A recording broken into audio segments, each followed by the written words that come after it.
In Paris in 1918, there was a shop unlike any other.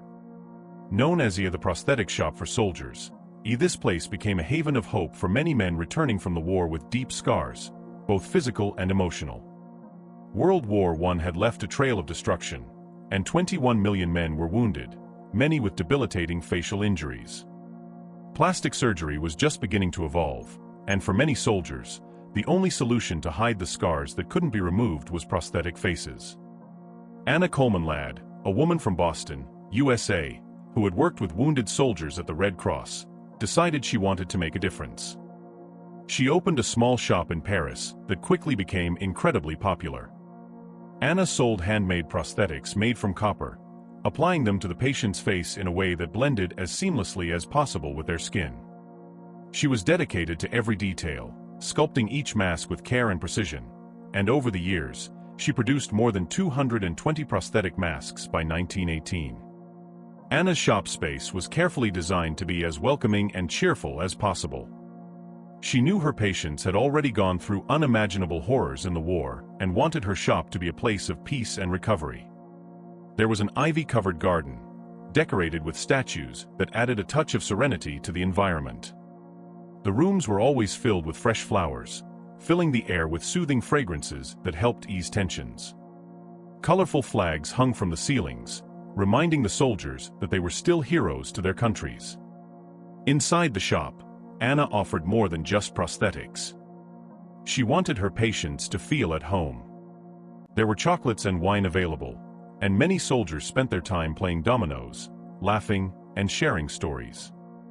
Anna set revolutionary standards of care for the wounded, offering a type of attention that many had never experienced before. One afternoon, while Anna was working on a new prosthetic, she received a new patient. He entered timidly, his face covered by a scarf. His eyes, full of pain and distrust, met Anna's. She smiled gently and invited him to sit. He introduced himself as Jacques, a young French soldier who had been severely injured in an explosion. His scars were deep, but what caught Anna's attention the most were Jacques' eyes, filled with a sadness she had seen many times before. Jacques explained that he had heard about Anna's shop from other soldiers at the military hospital. They talked about how Anna had changed their lives, giving them a new chance to live without the pitying and horrified looks from others. Desperate to reclaim a bit of his old life, Jacques decided to try. Anna began working on Jacques' prosthetic, carefully measuring every detail of his face. During the process, Jacques began to relax. He told Anna about his life before the war, about his family, and his dreams interrupted by violence. Anna listened attentively, offering words of comfort and encouragement. As the days passed, Jacques began to open up more, and a friendship started to blossom between him and Anna. He found strength in her words, and she, in turn, found inspiration in his courage. The shop became a place of healing, not just physically, but emotionally as well.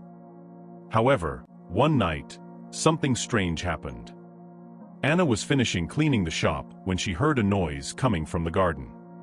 Cautiously, she went out to check and found a mysterious man standing among the statues.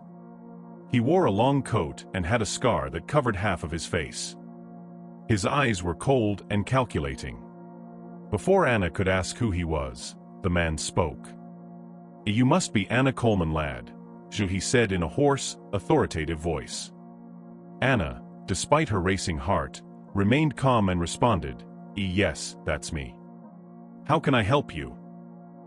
"My name is Victor," he said. "I'm here because I've heard about what you do for these men. My interest is a bit different. I'm not here for a common prosthetic. I need something special."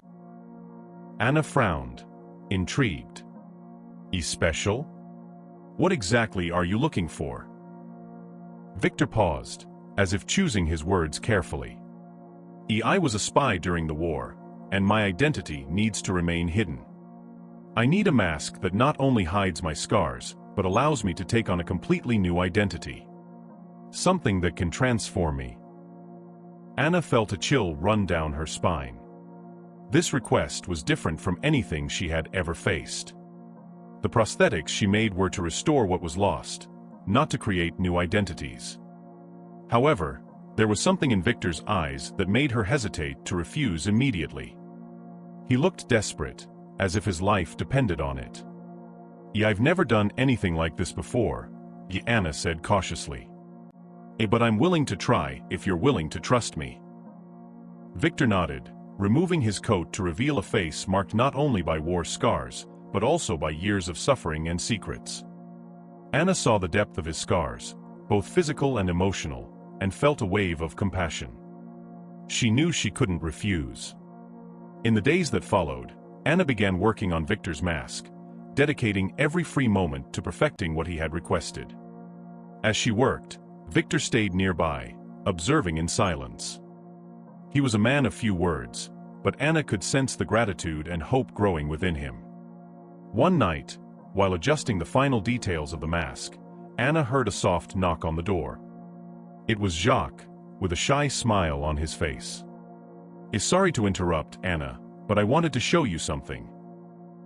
Anna turned and saw Jacques without his scarf, wearing the prosthetic she had made for him. He looked confident, more like the man she imagined he had been before the war. "It's perfect, Jacques. I'm so happy for you." Jacques smiled, but before he could respond, he noticed Victor in the room.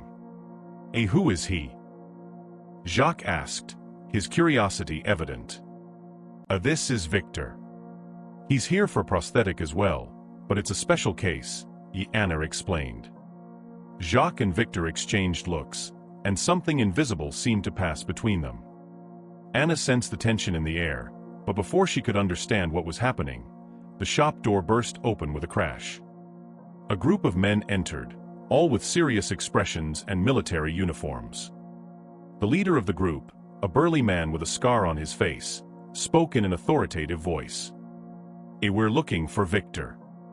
He's a fugitive and a traitor and must be taken into custody immediately." Anna's heart raced. She looked at Victor, who remained impassive, and then at Jacques, who seemed equally surprised.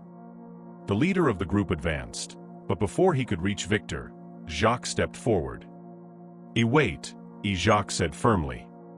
"You can't just take him without explanation. He's a patient here, and Anna is trying to help him." The leader of the men looked at Jacques with disdain. "He's a spy, and he's on the run.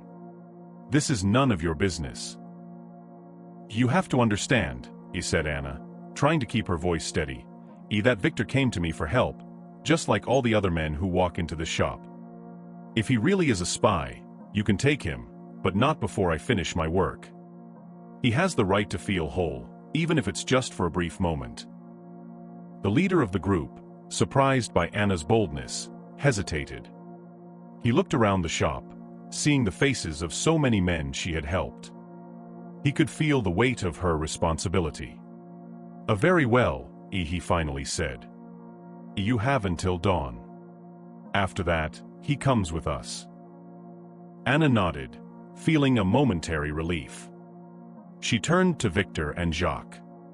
"Let's work quickly. We don't have much time." The three moved to the small workshop at the back of the shop. Anna began adjusting the final details of Victor's mask, her hands working with precision while Jacques watched, ready to help if necessary. The tension in the air was palpable, and the silence was only broken by the sound of Anna's tools. As they worked, Victor began to tell his story. He explained how he had been recruited to be a spy, working in the shadows to gather vital information for the war effort. However, he had uncovered terrible secrets, things the government didn't want anyone to know. Because of this, he was betrayed by his own superiors and forced to flee to save his life. "I did terrible things," admitted Victor, his voice breaking. "But I also tried to do what was right. Now, all I want is a chance to start over." Jacques, listening to Victor's story, felt an unexpected empathy. He knew what it was like to live with guilt and regret. He placed a hand on Victor's shoulder. "We all deserve a second chance," he said. Anna, hearing the two men, felt tears forming in her eyes. She knew that the mask she was making was more than just a prosthetic. It was a new identity, a new life for Victor. And she was determined to finish it in time. Time passed quickly, and dawn began to color the sky pink and orange.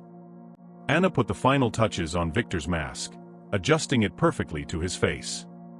When she finished, she stepped back, admiring her work. Victor looked at himself in the mirror, incredulous at what he saw. He looked like a completely different man. Thank you, Anna," he said with gratitude. "You gave me more than a new face. You gave me hope." Before they could celebrate, they heard heavy footsteps approaching. The leader of the military group was back, ready to take Victor. Anna, Jacques, and Victor exchanged a tense look, knowing the decisive moment had arrived. "It's time," said the leader, entering the room. "Let's go, Victor." Everyone in the room was surprised. The unknown man raised an official document and addressed the leader of the military group. "My name is Captain Bernard, and I have direct orders from High Command. Victor is no longer a fugitive. He collaborated with crucial information that saved many lives. He is a hero." The military leader looked at the document and then at Victor, visibly confused. But he... I know what you heard," Captain Bernard interrupted. "But the orders have changed. He is under our protection now." Victor, stunned, looked at Bernard and then at Anna and Jacques. Anna felt immense relief and a smile spread across her face. "You heard him, Victor. You're free." With tears in his eyes, Victor thanked Anna once again. "You not only gave me a new face, but also a new life. I don't know how to thank you." Anna smiled. "Go live your life, Victor. That's all I need." Jacques, standing next to Anna, smiled at Victor. "We all have a second chance now. Make the most of yours." As Victor and Captain Bernard left the shop, Anna and Jacques stood in silence, watching the sunrise. They felt grateful for the outcome and the opportunity to help someone start over. At that moment, Anna realized how much her shop meant, not just to the soldiers, but also to herself. Life was full of challenges, but also of opportunities to make a difference. And in that small space in Paris, she was doing just that. If you enjoyed this story and want to follow more emotional and inspiring tales, don't forget to like and subscribe to the channel. Your participation is very important for us to continue bringing stories that touch the heart and show the power of compassion and courage. See you next time.